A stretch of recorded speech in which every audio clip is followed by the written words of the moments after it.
జగన్మోహన్ రెడ్డి హయాంలో జరిగిన భారీ లిక్కర్ స్కామ్కు సంబంధించి ఆయన నీడగా చెప్పుకునే ఇద్దరు వ్యక్తులనైతే నిన్న ఈడీ ప్రశ్నల వర్షం కురిపించింది. దాంతో వారిద్దరూ కూడా సమాధానాలు చెప్పలేక ఉక్కిరి బిక్కిరైనటువంటి పరిస్థితి. ఎవరా ఇద్దరు అంటే అప్పట్లో ఓఎస్డీగా పనిచేసినటువంటి కృష్ణమోహన్ ఒకరైతే, జగన్మోహన్ రెడ్డికి కార్యదర్శిగా పనిచేసినటువంటి ధనుంజయ రెడ్డి మరొకరు. అంటే ఒకరు సీఎం కార్యదర్శిగా ఉంటే మరొకరు సీఎం ఓఎస్డీగా పనిచేశారు. వీళ్ళిద్దరూ కూడా లిక్కర్ స్కాములో అత్యంత కీలకంగా పనిచేయటంతో పాటు ఆ లిక్కర్ స్కాము నుంచి వచ్చిన డబ్బుతో స్థిరాస్తులు కొనుగోలు చేసినట్లుగా సిట్ అధికారులు అయితే గుర్తించారు. వాస్తవానికి నిన్న పక్కా ఆధారాలన్నీ ముందు పెట్టి ఈడీ అధికారులు అయితే ఈ అధికారులు ఇద్దరిని ప్రశ్నించడం జరిగింది. వీరితో పాటు మరొక ఇద్దరిని కూడా నిన్న ఈడీ అధికారులు వేరువేరుగా ప్రశ్నించారు. ఎవరయ్యా అంటే చెవిరెడ్డి భాస్కర్ రెడ్డికి అత్యంత సన్నిహితుడైనటువంటి వెంకటేష్ నాయుడు ఒకరైతే, రెండో వ్యక్తి రాజు కసిరెడ్డికి అత్యంత సన్నిహితుడైనటువంటి బూనెట్టి చాణక్య.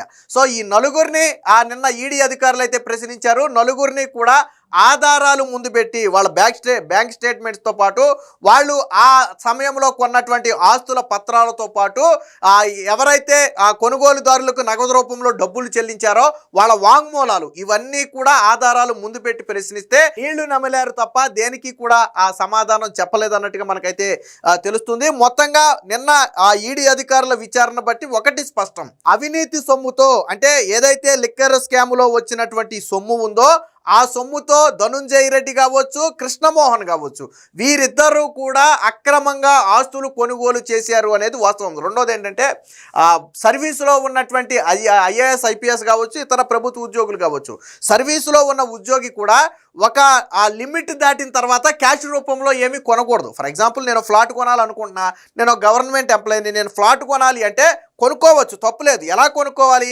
క్యాష్ రూపంలో కొనకూడదు, త్రూ బ్యాంకు స్టేట్మెంట్ ద్వారా కొనాలంటే మనీ అనేది బ్యాంకు నుంచి ట్రాన్స్ఫర్ జరగాలి. సో అలా మాత్రమే కొనుగోలు చేయాలి. బై క్యాష్ అనేది కొనుగోలు చేయకూడదు. ఎందుకు ఇది పెట్టారు అంటే వీళ్ళు లంచాల సొమ్ముతో కొనుగోలు చేస్తారనే ఒక ఉద్దేశంతోనే ఆ నిబంధన అనేది ఉంది.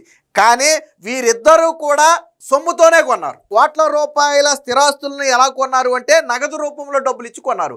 బ్యాంకు స్టేట్మెంట్లు నడపలా. అంటే వీళ్ళు కొన్న లెక్కకి, వీళ్ళు కొన్న ఆస్తికి ఎక్కడా కూడా లెక్క పత్రాలు లేవు, బ్యాంకు స్టేట్మెంట్స్ లేవు. అంటే మరి ఇప్పుడు ఈడీ అధికారులు అడిగింది అదే, మీకు అంత నగదు ఎంత వచ్చింది. ఇంకోటి కూడా అడిగింది ఈడీ అధికారులు, మీరు సర్వీసులో చేరినప్పటి నుంచి ఇప్పటి వరకు మీ జీతం ఎంత, మీ దగ్గర ఉన్నటువంటి ఆస్తుల విలువ ఎంత, మరి జీతానికి మించి ఆస్తులు ఎలా కొనుగోలు చేశారు. సో ఇలాంటి అనేక ప్రశ్నలు అయితే నిన్న అడగటం జరిగింది. ప్రతి ప్రశ్నకు కూడా ఆధారాలు ముందు పెట్టి ప్రశ్నించడంతో వాళ్ళు దేనికి కూడా సమాధానం చెప్పకుండా నీళ్ళైతే నమిలినట్టుగా తెలుస్తుంది. మొత్తంగా ఏది ఏమైనా జగన్మోహన్ రెడ్డి నీడగా చెప్పుకునే వీరిద్దరి మీద కూడా ఈడీ ఆధారాలతో ప్రశ్నల వర్షం కురిపించడంతో వైసీపీ వర్గాల్లో వణుకైతే మొదలైంది. ఎందుకు వైసీపీ వర్గాల్లో వణుకు మొదలైందంటే నిన్న దీంతో పాటు ఈడీ అధికారులు మరి కొన్ని ప్రశ్నలు వేశారు. ఏంటి, మీరు ప్రతిసారి హైదరాబాదు జూబ్లీ హిల్స్ దగ్గర ఎక్కడో ఒక డెన్ ఉంది వీళ్ళకి. సో ప్రతి వారం కూడా మీరు ఎందుకు రాజు కసిరెడ్డి దగ్గరికి వెళ్ళేవాళ్ళు, తిరిగి వచ్చేటప్పుడు కారులో అట్టపెట్టులు పెట్టుకుని వచ్చేవాళ్ళు కదా, ఏం అట్టపెట్లు అవి, డబ్బు అట్టపెట్టులేనా, డబ్బు అట్టపెట్టులు అయితే ఆ డబ్బు మీకేనా లేదా మీరు ఎవరికైనా చేర్చారా అని అడగటంతో పాటు అంతిమంగా ఈ మొత్తం లిక్కర్ స్కామ్లో ఫైనల్గా డబ్బు ఎవరికి చేరింది, 3,500 కోట్ల రూపాయల ఈ లిక్కర్ స్కామ్లో నాకు తెలిసి పైన ఒక 500-600 కోట్ల రూపాయలు వీళ్ళు పంచుకుని ఉంటారు. కింద వాళ్ళు 500-600 కోట్లు వాళ్ళు పంచుకుని ఉంటారు. బట్ మిగిలిన 3,000 కోట్లు ఎవరో ఒక వ్యక్తికి చేరింది. ఎవరా వ్యక్తి, ఎవరికి చేరింది డబ్బు, చేరటంలో మీ పాత్ర ఏంటి, ఏ రూట్లలో డబ్బు చేరింది, దీనికి కర్త కర్మ క్రియ ఎవరు, ఇలాంటి అనేక ప్రశ్నలు అయితే నిన్న ఈడీ అధికారులు అయితే అడగడం జరిగింది. సో వీళ్ళ నుంచి అయితే ఎటువంటి సమాధానాలు లేవు అని మనకైతే తెలుస్తుంది. సో ఏం జరిగింది అనేది ఒకసారి వార్త రూపంలో వచ్చింది, ఒకసారి చూద్దాం. సొమ్మెవరికి చేరింది, జగన్ నీడలపై ఈడీ ప్రశ్నల వర్షం, ధనుంజయ రెడ్డి, కృష్ణమోహన్ రెడ్డి విచారణ, ఎవరి ఆదేశాలతో రాజు కసిరెడ్డిని కలిసేవారు, ఆయన నుంచి తీసుకున్న డబ్బు ఏమైంది, సర్వీసులో వచ్చిన జీతం ఎంత, కుటుంబ సభ్యుల పేరిట పలు ఆస్తులు, వాటి కొనుగోలుకు డబ్బు ఎక్కడిది, కీలక పత్రాలు ముందుంచి ప్రశ్నలు, సమాధానాలు చెప్పలేని ఆ ఇద్దరు చాణక్య వెంకటేష్ నాయుడిని ప్రశ్నించిన ఆ ఈడీ అధికారులు అని చెప్పి వచ్చింది. సో మాజీ ముఖ్యమంత్రి జగన్మోహన్ రెడ్డికి అత్యంత సన్నిహితంగా మెలిగిన ఆయన మాజీ కార్యదర్శి ధనుంజయ రెడ్డి, అప్పటి ఓఎస్డీ కృష్ణమోహన్ కృష్ణమోహన్ రెడ్డిపై ఈడీ ప్రశ్నల వర్షం కురిపించింది. సోమవారం హైదరాబాద్లో వీరిద్దరితో పాటు మద్యం కేసులో నిందితులుగా ఉన్న వెంకటేష్ నాయుడు, బూనేటి చాణక్యను కూడా అధికారులు అయితే ప్రశ్నించారు. నిందితుల బ్యాంకు లావాదేవీలు, నగదు మార్పిడి వ్యవహారాలు, బినామీ ఆస్తుల పత్రాలు సహా పలు ఆధారాలను ముందుంచి ప్రశ్నించారు. లిక్కర్ స్కామ్లో వసూలు చేసిన సొమ్ము ఎవరెవరికి చేరింది, దాంట్లో మీ పాత్ర ఏంటనేది కూడా పక్కాగా అయితే ప్రశ్నించారు. దీనికి సంబంధించిన మరొక వార్త కూడా వచ్చి చూద్దాం. విశ్వసనీయ సమాచారం ప్రకారం 3,500 కోట్ల లిక్కర్ స్కామ్లో ప్రధాన నిందితుడైన రాజకసిరెడ్డికి చెందిన జూబ్లీ హిల్స్ కార్యాలయం నుంచి తరచూ కారు డిక్కీలో అట్టపెట్టెల్లో తీసుకెళ్లిన ముడుపుల సొమ్ము ఎక్కడికి చేరిందని ధనుంజయ రెడ్డిని అడిగారు. తెలంగాణలోని బాన్సువాడ, మహేశ్వరంలో కోడలు పేరుతో కొనుగోలు చేసిన ఆస్తులకు డబ్బులు ఎక్కడివి అనేది కూడా కృష్ణమోహన్ రెడ్డిని అయితే ప్రశ్నించారు. అలాగే నెల్లూరు జిల్లాలోని కొవ్వూరు, ముత్తుకూరు మండలాల్లో మరదలి పేరుతో కొనుగోలు చేసిన ఆస్తులకు నగదు రూపంలో ఇచ్చిన డబ్బు ఎలా వచ్చిందని చెప్పి ధనుంజయ రెడ్డిని ప్రశ్నించారంటే అటు కృష్ణమోహన్ రెడ్డి ఏమో వాళ్ళ కోడల పేరు మీద కొంటే ధనుంజయ రెడ్డి ఏమో మరదల పేరుతో కొనుగోలు చేశారు. సో వీటికి సంబంధించిన సమాచారం మొత్తం కూడా వెల్లడించాలని కోరారు. అలాగే ఉదయం నుంచి రాత్రి పొద్దుపోయే వరకు, రాత్రి దాదాపుగా ఉదయం 10 గంటలకు ప్రారంభమైనటువంటి ఈ విచారణ రాత్రి 9:30 గంటల వరకు కూడా సాగింది.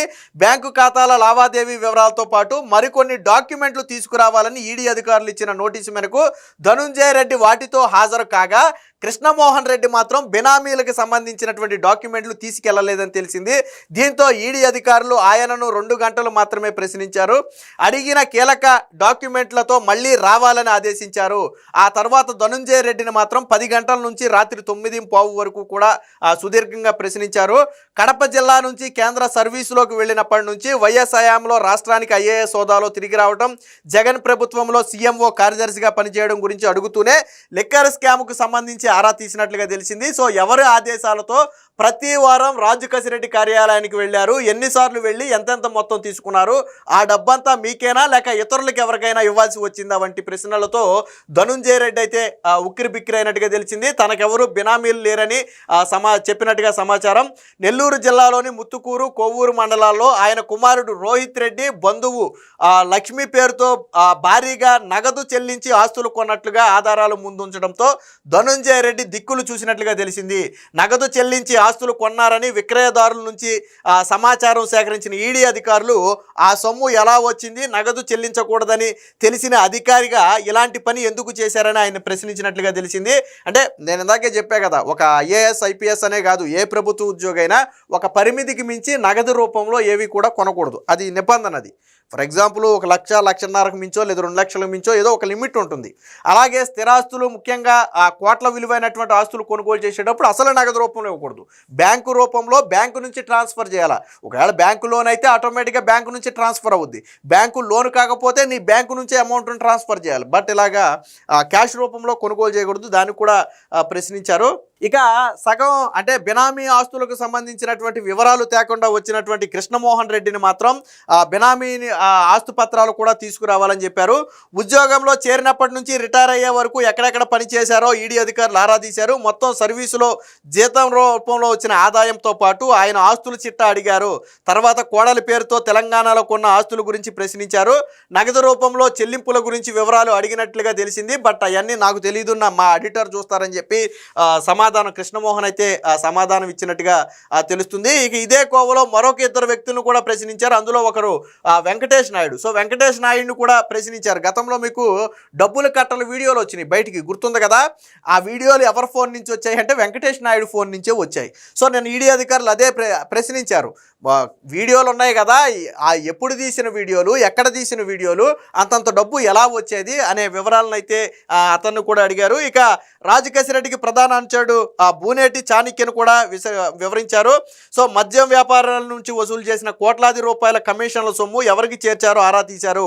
ఒక వ్యవస్థను ఏర్పాటు చేసుకుని క్రమం తప్పకుండా సేకరించిన సొమ్ము ఎవరెవరికి చేర్చారు, అందులో ఎవరెవరు ఎంతెంత తీసుకున్నారు, అందులో మీరు ఎంత తీసుకున్నారు లాంటి ప్రశ్నలతో నిన్న ఈడీ అధికారులు అయితే ప్రశ్నించడంతో ఒక రకంగా ఉక్కిరి బిక్కిరి అయ్యారు. ముఖ్యంగా వీళ్ళిద్దరి మీద విచారణ వైసీపీకి అత్యంత ఇబ్బందికరంగా మారింది. ఎందుకంటే ఒకళ్ళేమో జగన్మోహన్ రెడ్డికి ఓఎస్డీగా పనిచేసిన వ్యక్తి, మరొకళ్ళేమో సీఎంఓ కార్యదర్శిగా పనిచేసినటువంటి వ్యక్తి. వీళ్ళిద్దరూ కూడా జగన్మోహన్ రెడ్డికి అత్యంత దగ్గరగా పనిచేయడంతో పాటు పాటు ఈ లిక్కర్ స్కామ్లో పాత్రలో ఉన్నటువంటి వ్యక్తులు వాస్తవానికి వీళ్ళు అరెస్ట్ అయ్యి జైలుకి వెళ్ళి మళ్ళీ బెయిల్ మీద బయటకు కూడా వచ్చారు. సో ఇది అంటే ఇప్పుడు తీగలాగితే ఎక్కడ డొంక కదులుద్ది అనే భయం జగన్మోహన్ రెడ్డిలో కావచ్చు, వైసీపీ నాయకుల్లో కావచ్చు ఉన్నమాట వాస్తవం. ఏది ఏమైనా జగన్మోహన్ రెడ్డి నీడగా చెప్పుకునే వీరిద్దరి మీద కూడా ఆ ఈడీ ప్రశ్నల వర్షం కురిపించడంతో సమాధానాలు చెప్పలేక ఉక్కిరి బిక్కిరైనట్టుగా మనకి వార్తను బట్టి అర్థమవుతుంది.